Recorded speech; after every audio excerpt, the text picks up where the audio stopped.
What's up, guys? How are you? Welcome into an All-Star Break Monday morning episode of the Daily Juice Podcast. My name is Matt Perrault. You guys can follow me across all of my socials at Sports Talk Matt, and we hit the All-Star break kind of at a bad time because that was a good week. We were rolling. Big win yesterday. Red Sox money line, Brewers run line, Perez under, Brown over, 4-0 on the day, up 3 units for us, and we wind up ending the first half of the 2025 baseball season with a record of, get this, if you guys were with us last year, different story, 57-44, and we are up 9.8 units for the first half of the 2025 baseball season. Considering what happened last year, considering that we basically buried the entire year in July last year, this is a good thing. Like, this is good to have this, and we hit the All-Star break, and now we get a chance to calibrate a little bit. I have got 2 bets for us tonight with the Home Run Derby. These are somewhat for fun bets, and I have another future as we start to or continue to build the portfolio of Major League Baseball teams that I want to grab value and grab tickets on as we head towards the postseason. So, not a huge card today, not a ton going on this Monday. This is the dead week of the sports calendar, but this is kind of like New Year's, right? People often say the All-Star break for Major League Baseball is January 1st. When we hit this period of time, we're now turning the page and we start to really look at college football. The countdown is on. We're about 40 days away or so from week 0 on August the 23rd to get going with that, and then we get heavily into the NFL, and we are rolling here with the sports calendar back on for 24 or 25 and 26. So, good day yesterday. Good first half. We went 2-0 in the player props. We are 15-14 now for our player props. We're up about a half a unit in Major League Baseball player props, but better than losing. And thanks to the other bets, the straight bets, the full unit plays, we're up nearly 10 units in Major League Baseball for 2025, which is really good. And looking forward to seeing the second half of the baseball year continuing. I mean, the Red Sox won 10 straight games. 10 straight games. Bummer time to go to a break. Don't want to go to a break. Just keep on rolling. Fenway's been, Brian Bayo for the Red Sox yesterday was tremendous. Red Sox starting pitching's been great. Bullpen's been phenomenal. Okay. Boston's odds to win the American League East after yesterday went from 10-1 to 6-1 in one day because of what happened with the Rays and the Red Sox sweeping the Rays, winning 10 in a row, and now with the Yankees scuffling and not playing very good baseball at the moment, and the Blue Jays having their time, Red Sox, okay, my team's got something to say here in the second half with what they have done offensively and defensively, but pitching has been the story over the last 2 weeks for the Boston Red Sox, so very happy about that. Before I give you the picks, let's talk about what you guys can do with the BettingPros app and a BettingPros system. This is something you guys can build during the break, and it may be a perfect time to go and do it during the Major League Baseball All-Star break because you have a betting system tool that is designed to help you find winning strategies and make smarter bets. Customize your betting systems by sport, bet type, and time frame to find the best opportunities using real-time data in expert analysis, track the performances of different betting systems over time, and optimize your bets to increase your chances of success. Download the BettingPros app today or go to bettingpros.com/systems to elevate your betting strategy and start making smarter bets. All right, it's the Home Run Derby. This is wonky, okay? The format's always changing. Whether or not the balls are juiced always comes around, okay? Always part of the conversation. I have 2 bets. Both of them are half-unit plays. This is just to have a little action and have a sweat and something to watch here coming up for the Home Run Derby. I'm going to focus on one player, and I'm going to focus on O'Neal Cruz of the Pittsburgh Pirates. Now, a couple of things. When you play in a small market like Pittsburgh, you are going to try to get yourself as much attention as possible. This is not Aaron Judge. This is not your typical home run derby lineup, okay? I'm not totally underselling the guys. Kyle Raleigh is a switch hitting power hitter, but when you look at the average or the prop for longest home run for these players, it's not that impressive. I mean, Brett Rooker is 452.5 feet. Byron Buxton is 460.5 feet. Now, last year, if you're wondering about how far the balls went last year, in the home run derby, the distance at Globe Life, a climate-controlled dome, 425 feet. Okay? So, like, not that impressive, not a bunch of moonshots. So, how many home runs? I mean, Giancarlo Stanton hit one 496 feet. Okay?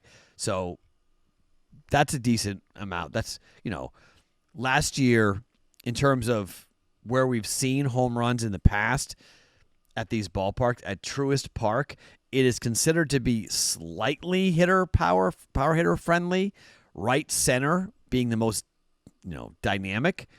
The average home run goes about 400 feet at Truist Park, and it's just been tracking very similarly to what it did last year. So the average, or the prop bet rather, for the longest home run in the home run derby is 479.5 feet. So obviously, look, they juiced the balls and everybody wants these things to fly. But again, Matt Olson, not the strongest of guys. Jazz Chisholm, not the strongest of guys. James Wood is a young kid, but what does he do on the big stage? So instead, there's one guy who has had serious power this year, and that's O'Neal Cruz. O'Neal Cruz on the 22nd of May off Jordan Wicks hit a home run that I'm not sure landed yet, 471 feet.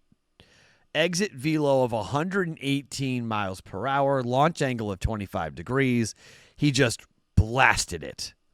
He's got raw power. He has one of the fastest bat speeds in all of Major League Baseball, and he's hit some of the hardest hit balls in recent memory in Major League Baseball.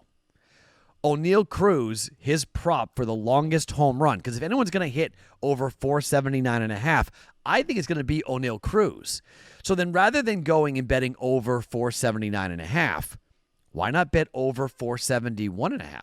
Because that's what O'Neal Cruz's prop bet is set at DraftKings. Over 471.5 feet is minus 110. Why bet anyone else? I mean, right now, he's got way more. I mean, the next closest guy is 464.5 for James Wood. Like, that's, 7-8 feet. So you go from that, from O'Neal Cruz to any player's home run at 479.5 over 120. It's just a minus 120.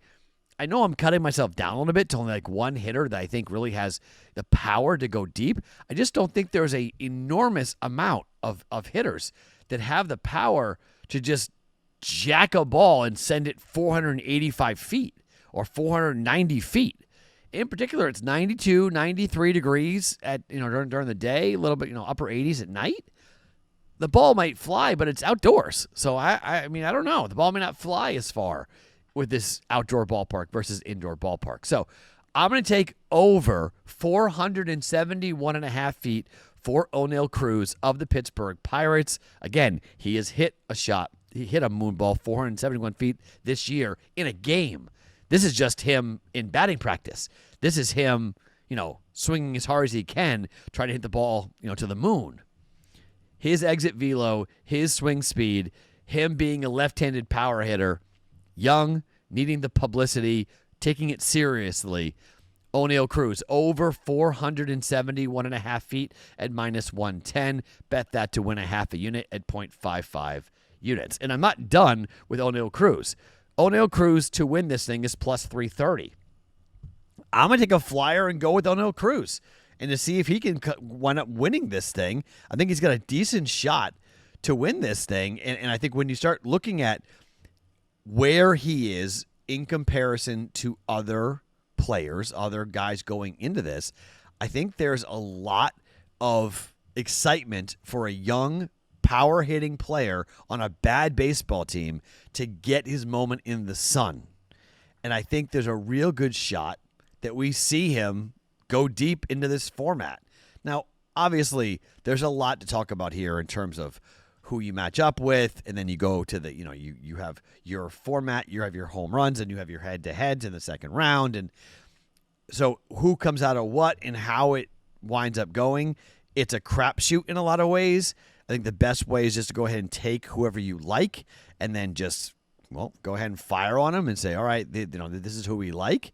But I think O'Neal Cruz has a really good shot at winning this. I've seen a lot of people say that it's James Woods or Cal Raleigh to win this thing, but O'Neal Cruz, I'm not sure he's a dark horse pick, but his swing has been criticized. It's too big, but I just think he's the guy that I think when it comes to a home run derby perspective, he's young. He has the stamina. He has the power. And I think he'll be, really looking into this. He has the hardest hit ball in the StatCast era. So as long as he keeps his power in check and doesn't go crazy and get exhausted and tire himself out, I think O'Neal Cruz has got a good opportunity, a good chance to win this thing. I'll take the plus 330 flyer with O'Neal Cruz to win the home run derby here coming up tonight. So O'Neal Cruz, longest home run over 471 feet, and O'Neal Cruz to win the home run derby at plus 330. Both those bets to at a half a unit or 0.55 units. So just 1 unit in play here for the home run derby.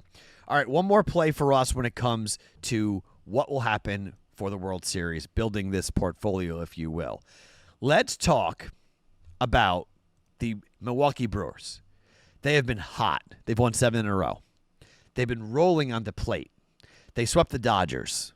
They swept the Nationals. Dominated them 8-1 yesterday. Domination. They have pitched extremely well. Jacob Misiorowski is the story. Rookie phenom. Guy who just got added to the All-Star team. Pissed off the Phillies to no end that he is there. In his first 5 big league appearances, he has a 2.81 ERA, a .9 whip, 33 Ks in 25 innings, 12 Ks against the Dodgers, 102.5 mile-per-hour pitches. He's going to be awesome in the second half, but he's not the most important piece for the Brewers in the second half. That's Brandon Woodruff. Him coming back for the first time in almost 2 years is gigantic. He's looked good in his return, and he adds depth and a much-needed veteran presence. Freddie Peralta pitched yesterday. He's an all-star. He won't pitch in the all-star game, but he was great yesterday. Tremendous, consistent. The team, when he pitches, they just win. Like they just, when Freddie Peralta's on the mound for the Brewers, they win. And he's the type of guy that you look at his numbers and you go, okay, he could start a playoff game. He could be your number 1 starter in a playoff game. He was great yesterday for the Brewers. 6 2/3, 1 earned run, 7 Ks, 103 pitches, 63 of them thrown for strikes for Freddie Peralta. And we talked about it, on the podcast earlier today or last night. The team now has won 6 games in a row, started by Freddie Peralta. I mean, they are rolling with him on there. I like their pitching staff a lot. Additionally, I really like what they've done offensively. Andrew Vaughn has been a nice addition to this lineup, okay? While they don't have any great superstars on offense, they are pitching really well. They're hitting, they're getting timely hits, and again, this is more about the path. We don't know the path, but at 27-1 for the Brewers, are they going to make the playoffs? I think it's hard to say they're not going to make the playoffs. I mean, look at the wild card standings right now. They lead the first wild card by 4 games over the Mets, and they lead it by 4 games, 4 games over the 2 games in a loss column over the Mets, 4 games over the Padres, and 4.5 games over the Giants. So in terms of are they going to make the playoffs? Most likely, yes. 56-40. Could they win their division? Absolutely. Why? Because the Cubs are good, but the Cubs aren't running away with it. The Cubs are 57-39. They're up by a game here at the break. They have a plus 119 run differential, but the Brewers are right behind them right now with 81. The Brewers have scored 457 runs. Now the Cubs have scored 512, but the Cubs have given up 393. Brewers have given up 376. Road record 500. 33-17. The Brewers have a better home record than the Cubs at 30-16. 27-23. That's why the Cubs have a one-game lead. How will the Cubs play on the road? We'll see. Cubs are good, healthy. Imanaga's back for the Cubs. That's gigantic. PCA's had a tremendous first half, but does he keep it rolling the way he's been playing? I like the Brewers a lot. I like their pitching staff. I think they are going to be in line to make a move at the trade deadline. Quintana's been really good. Priester has been tremendous. I mean, you have the rookie, obviously, that everybody wants to talk about, but Peralta, Woodruff, Quintana, Priester, and Mizorowski, okay. I mean, the arms for the Brewers are legit. Like, that is a team to pay attention to. And at 27-1 at the break, I think it's a great time to grab one unit. And remember, I do bet more than this personally than one unit. You can bet whatever you feel comfortable with. But I think the Brewers are 100% a team that you should have a piece of here, given the way they're pitching and what they just did to the Dodgers, what they've done to the Cubs, what they just did to the Nationals. This is a team to pay attention to. I like Milwaukee a lot. We're going to grab the Brewers to win the World Series. And again, all we need them to do is make the National League Championship Series. That's what we're gunning for. With Houston, make the American League Championship Series or make the World Series. The Brewers to win the World Series. We're going to play off of that. We're going to use that. Bet one unit to win 27. Got a good chance here on that. Brewers plus 2,700 here, 27-1 for one unit to win the World Series. Those are our plays here on a Monday. Let's have some fun with the Derby and then look at the All-Star game tomorrow. My name is Matt Perrault. You guys can follow me across all my socials at SportsTalkMatt every morning, wherever you guys get your podcasts. It is the Daily Juice.